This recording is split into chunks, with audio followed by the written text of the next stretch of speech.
Hi friends, welcome to not వైద్యం. ఈరోజు మనం టెస్టోస్టిరాన్ హార్మోన్స్ లెవెల్స్ని విపరీతంగా పెంచే ఒక సులువైన చిట్కా గురించి తెలుసుకుందాం. చాలా అంటే చాలా సులువైన చిట్కా ఇది, ఓకేనా? అయితే టెస్టోస్టిరాన్ హార్మోన్స్ కొంతమందిలో చాలా మంది తెలియక ఏంటంటే, హార్మోన్స్ ఉన్నా కూడా అంగం గట్టిపడడం లేదని, లేదా అంగ సంబంధ సమస్యలు వస్తున్నాయి, శీఘ్రస్ఖలన సమస్యలు వస్తున్నాయి, చాలా మంది కూడా మాకు ఫోన్ చేస్తుంటారు. టెస్ట్ చేయించుకుంటే అన్నీ కూడా బాగా ఉంటాయి. దీనికి కొంతమందికి మనోవ్యాధి వల్ల కానివ్వండి, లేదా అధిక ఆలోచనలు, టెన్షన్లు, ఎక్సైట్మెంట్లు, ఓవర్గా థింక్ చేయడాలు, ఓవర్గా భయపడడాలు, దీని గురించి ఆలోచించుకొని తదేకంగా ఆలోచిస్తూ ఊహల్లో తేలిపోయే వాళ్ళకు, ఇలాంటి వాళ్ళకి సమస్యలు అధికంగా అవుతుంటాయి. హార్మోన్స్ వల్ల కాకుండా కూడా ఇలా కూడా ఈ సమస్యలు వస్తుంటాయి.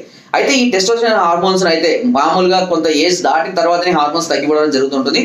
ఇలా ఏజ్ తగ్గిన తర్వాత ముఖ్యంగా 35, 40 ఎబో వాళ్ళకి అందరికీ కూడా ఈ సమస్యలు కామన్గా వస్తూనే ఉంటాయి. జీవితంలో ప్రతి ఒక్కరికి ఆ ఏజ్లో కామన్గా వస్తూనే ఉంటుంది. ఇలాంటి సందర్భాల్లో ఈ హార్మోన్స్ లెవెల్స్ని న్యాచురల్గా పెంచుకోవచ్చు. మామూలుగా అయితే నేను ఇంతకుముందు చెప్పాను, సాల్మన్ ఫిష్లో కానివ్వండి, లేదంటే ఎగ్లో కానివ్వండి, ఒమేగా 3 ఫ్యాటీ యాసిడ్స్ ఉంటాయి, టెస్టోస్టెరాన్ పెంచుతాయి, చాలా రకాల ఫుడ్ ఐటమ్. అందులో నెంబర్ వన్ వచ్చేసి బూడిద గుమ్మడి గింజలు. చాలా చాలా చాలా ఎఫెక్టివ్గా పనిచేస్తాయి ఇవి. బూడిద గుమ్మడి గింజలు ఇప్పుడు మార్కెట్లో కూడా డ్రై ఫ్రూట్స్ మోడల్లో అమ్ముతున్నారు. రోజు కొన్ని తీసుకొచ్చుకొని ఒక 10 గింజల్ని ఉదయం కూడా నానబెట్టుకొని తీసుకుంటూ ఉండాలి. టెస్టోస్టెరాన్ హార్మోన్స్ లెవెల్స్ని విపరీతంగా పెంచడానికి ఇది చాలా అద్భుతంగా పనిచేస్తాయి. అంతేకాకుండా వీలుంటే ఈ బూడిద గుమ్మడి జ్యూస్ని కూడా, ఈ గింజలు తీయంగా గుజ్జు ఉంటుంది కదా, రోజు ఒక గ్లాసు పలచడి జ్యూస్ని కనుక తాగుతూ ఉన్నట్లయితే ఇది శరీరం లోపల ఉన్నటువంటి మలినాలను, వ్యర్థాలను, కడుపులో ఉన్న ప్రేగులలో ఉన్నటువంటి వ్యర్థాలను అన్నింటినీ కూడా పూర్తిగా తీసివేస్తుంది. అంతేకాకుండా మంచి యాంటీబయాటిక్ లాగా పనిచేస్తుంది. శరీరంలో వేడి తత్వాన్ని తగ్గిస్తుంది, కఫతత్వాన్ని, వేడి తత్వాన్ని తగ్గిస్తుంది. కీళ్ళ నొప్పులను, కాళ్ళ నొప్పులను, తలనొప్పులను, హెయిర్ ఫాల్ని, ఇలాంటి వాటి అన్నింటినీ కూడా తగ్గించడానికి చక్కగా ఉపయోగపడుతుంది ఈ బూడిద గుమ్మడి. అయితే రాసగుమ్మడి, బూడిద గుమ్మడి రెండు ఉంటాయి. బూడిద గుమ్మడిలో బూడిద పోసిన తర్వాతనే, అంటే కొన్ని పచ్చిగా ఉంటాయి అవి తీసుకోవద్దు, బూడిద పోసిన తర్వాతనే దాన్ని తీసుకుంటేనే ఆ లోపల ఆ లక్షణాలు అనేది దానికి ఏర్పడడం అనేది జరుగుతుంది, ఓకేనా? అదేవిధంగా ఈ హార్మోన్స్ లోపాలు ఎవరైతే ఉన్నారో ఈ బూడిద గుమ్మడి తీసుకుంటూ మంచి ఫుడ్ మెయింటైన్ చేయాలి. ముఖ్యంగా నాన్ వెజ్ని, డ్రింకింగ్ను, స్మోకింగ్ ఇలాంటి హ్యాబిట్స్ని దూరం చేసుకొని మంచి వాకింగ్ అలవాటు పరచుకోవాలి. అంతేకాకుండా చిన్న చిన్న వార్మప్స్, ఎక్సర్సైజ్ చేసుకుంటూ మంచి ఆహారాన్ని తీసుకుంటూ డ్రై ఫ్రూట్స్ తీసుకుంటున్నట్లయితే మీకు లైఫ్ టైంలో ఈ హార్మోన్స్ తగ్గిపోయే అవకాశం అయితే ఉండదు. అయితే దీన్ని ఎన్ని రోజులు వాడాలి అని కూడా చాలా మందికి డౌట్ ఉంటుంది. ఖచ్చితంగా 45 రోజుల పాటు మాత్రం వాడాల్సి ఉంటుంది.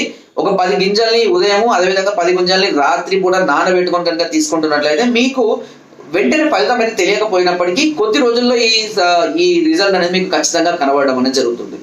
నేను చెప్పినట్టుగా ఫుడ్ కూడా మీరు ఖచ్చితంగా ఫాలో అవ్వాల్సి ఉంటుంది. ఈ టెస్టోస్టెరాన్ హార్మోన్స్ ని డెవలప్ చేయడంలో దీని మించిన, అంటే దీనంత త్వరగా డెవలప్ చేసేటువంటి మరే ఏ న్యాచురల్ ఐటమ్ కూడా లేదు, ఓకేనా? దీని తర్వాత వచ్చేసి మునగ. దీని తర్వాతనే మునగ గుర్తుపెట్టుకోండి. ఆ మునగ అనేది టేస్టీగా ఉంటుంది, అందరూ తింటారు కాబట్టి అందరూ మునగకాయల్ని ఎక్కువగా ఇష్టపడి త్వరగా తిని టెస్టోస్టెరాన్ పెంచుకోవచ్చు అనుకుంటారు. కానీ మునగ కన్నా గుమ్మడి చాలా త్వరగా పనిచేస్తుంది, చాలా త్వరగా హార్మోన్స్ ని డెవలప్ చేయడానికి చక్కగా ఉపయోగపడుతుంది. సో మీరు కూడా ఇలాంటి హార్మోన్స్ లెవెల్స్ ని పెంచుకోవాలి అనుకుంటే ఇలాంటి చిన్న చిన్న చిట్కాల ద్వారా మనం ఈజీగా పెంచుకోవచ్చు. సమస్య ఒకవేళ హెవీగా ఉండి హార్మోన్స్ చాలా డౌన్ గా ఉండి పెరగడం లేదు, ముఖ్యంగా మనం బలహీనంగా ఉంటే హార్మోన్స్ త్వరగా డెవలప్ కావు. మీరు బలహీనంగా ఉన్నా, నరాల బలహీనతతో బాధపడుతున్నా తప్పకుండా ట్రీట్మెంట్ అనేది తీసుకోవాలి. అది వ్యక్తిని బట్టి, వాళ్ళ శరీర తత్వాన్ని బట్టి, వాళ్ళ వయసును బట్టి ఆ ట్రీట్మెంట్ అనేది ఉండడం జరుగుతుంది.